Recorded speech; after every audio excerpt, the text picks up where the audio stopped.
নমস্কার। মে 2025 মিথুন রাশির ওপর কি ধরনের প্রভাব আসতে পারে? 14ই মে বৃহস্পতি গোচরে রাশির ফার্স্ট হাউসে প্রবেশ করবে। সুতরাং 14ই মে থেকে বলা যেতে পারে জাতকের শরীর স্বাস্থ্যের ওপর যথেষ্ট অনুকূল প্রভাব এই সময় আসতে দেখা যাচ্ছে। জাতকের সমাজে মান যশ প্রতিষ্ঠা বৃদ্ধি পেতে দেখা যাচ্ছে। জাতকের মন এই সময় প্রসন্ন থাকতে দেখা যাচ্ছে।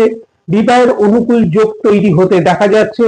মিথুন রাশির বিবাহযোগ্য জাতক জাতিকা যাদের বিবাহের জন্য কোনো সম্বন্ধ চলছে এই সময় প্রচেষ্টা করলে তা থেকে লাভ প্রাপ্তির সম্ভাবনা দেখা যায়। যারা বিদ্যার্থী তাদের বিদ্যাক্ষেত্রে অগ্রগতি ও সাফল্যের বিষয়ে বৃহস্পতির পূর্ণ সহায়তা প্রাপ্তি এই সময় আসতে দেখা যাচ্ছে।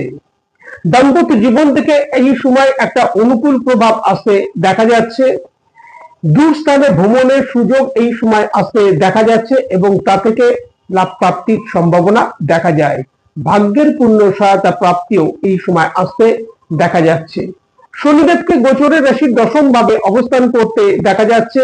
ব্যবসায়িক স্থলে কর্মক্ষেত্রে অগ্রগতি সাফল্য এই সময় আসতে দেখা যাচ্ছে। কর্মক্ষেত্র ব্যবসায়িক স্থলে পরিশ্রম এই সময় বৃদ্ধি প্রাপ্তির সম্ভাবনা। খরচের পরিমাণ যথেষ্ট বৃদ্ধি পেতে দেখা যাচ্ছে। এই বিষয়ে খেয়াল রাখা উচিত ভূমি বাহন প্রপার্টি সংক্রান্ত বিষয়ে কোনো সমস্যা না আসে, এই বিষয়ে খেয়াল রাখা উচিত।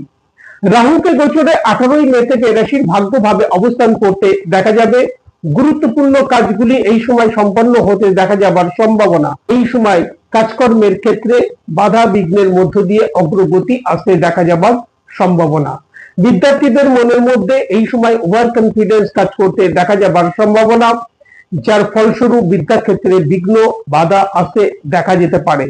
জাতকের মধ্যে এই সময় ক্রোধ যে যথেষ্ট বৃদ্ধি প্রাপ্তির সম্ভাবনা।